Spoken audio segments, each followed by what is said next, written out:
जब आप graphic designer के तौर पे काम करेंगे तो आपका ताल्लुक डिफरेंट फाइल फॉर्मेट से लाजमी पड़ेगा। अब यहाँ पे ये समझना बहुत ज़रूरी है कि फाइल फॉर्मेट एक्चुअली होता क्या है।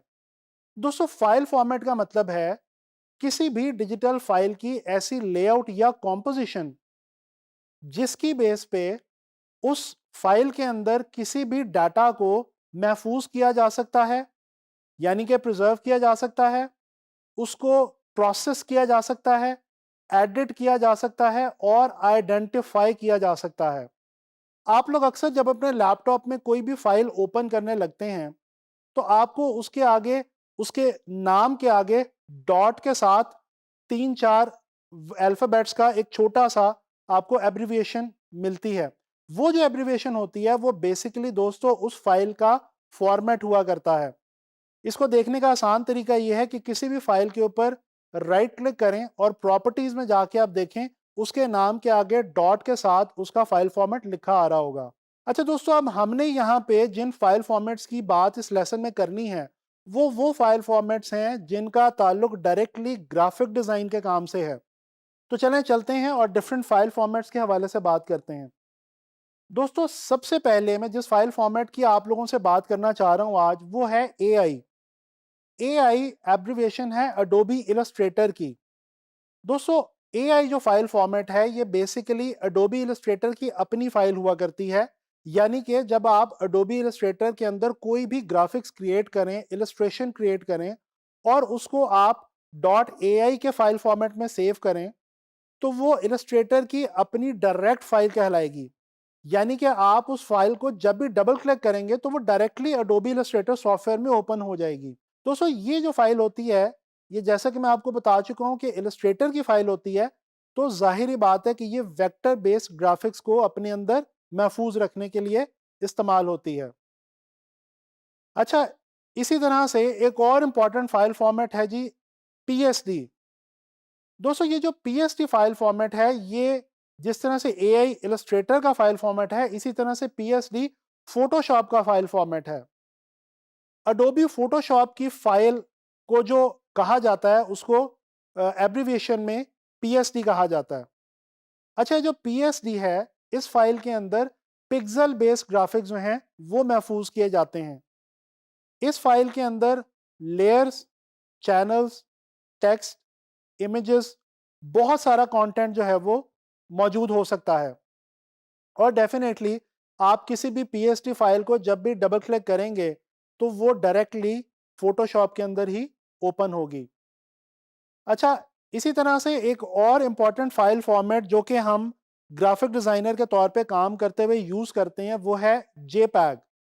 इसको JPEG भी कहा जाता है और कुछ लोग इसको JPG भी कहते हैं।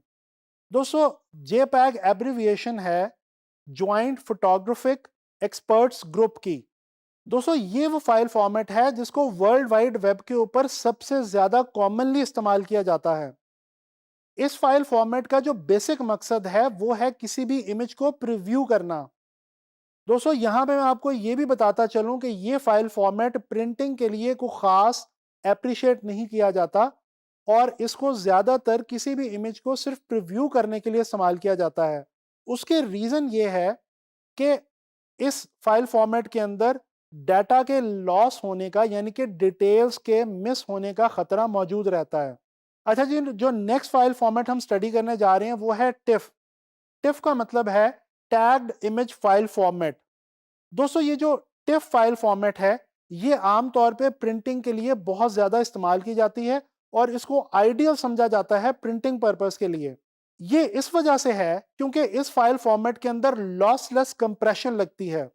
जब मैं लॉसलेस कंप्रेशन कह रहा हूं तो इससे ये मुराद है कि जब हम किसी भी फाइल को, चाहे वो इलस्ट्रेटर में हो या फोटोशॉप में हो, जब उसको हम टिफ में सेव करते हैं तो वो जो हमारा ग्राफिक्स होते हैं उनकी डिटेल भी मिस नहीं होती और फाइल का जो साइज है वो भी छोटा हो जाता है।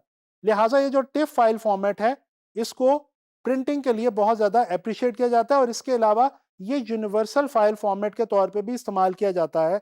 यानी ग्राफिक्स से ताल्लुक रखने वाले बहुत सारे सॉफ्टवेयर में इसको आप इजीली ओपन कर सकते हैं। दोस्तों, जो लास्ट फाइल फॉर्मेट मैं यहाँ पे आप लोगों से डिस्कस करने जा रहा हूँ वो है जी PNG। PNG means portable network graphics. दोस्तों ये फाइल फॉर्मेट ट्रांसपेरेंसी को देखने के लिए और यूज करने के लिए बनाया गया है। यानी कि अगर आप कोई भी ग्राफिक्स क्रिएट करें और आप चाहें कि उन ग्राफिक्स को बगैर बैकग्राउंड के ट्रांसपेरेंसी के अंदर आप देख सकें और इस्तेमाल कर सकें, तो आप उस फाइल को या उन ग्राफिक्स को इस फाइल फॉर्मेट के अंदर सेव करते हैं। दोस्तों ये जो पीएनजी फाइल फॉर्मेट है, ये आम तौर पे वेबसाइट डिजाइन करने के लिए बहुत ज्यादा इस्तेमाल की जाती है। इसके अलावा दूसरे जो साइबर मीडिया से रिलेटेड टास्क हैं, उनके अंदर पीएनजी को बहुत कॉमनली यूज किया जाता है। तो दोस्तों ये मैंने आप लोगों को कुछ फाइल फॉर्मेट्स के हवाले से बताया जो कि ग्राफिक डिज़ाइन के लिए बहुत ज़्यादा इंपॉर्टेंट फाइल फॉर्मेट्स हैं। मैंने आपको बताया कि इनके नाम क्या हैं, इनको हम किस पर्पस के लिए यूज़ करते हैं और ग्राफिक डिज़ाइन में इनका बेसिक ताल्लुक क्या है।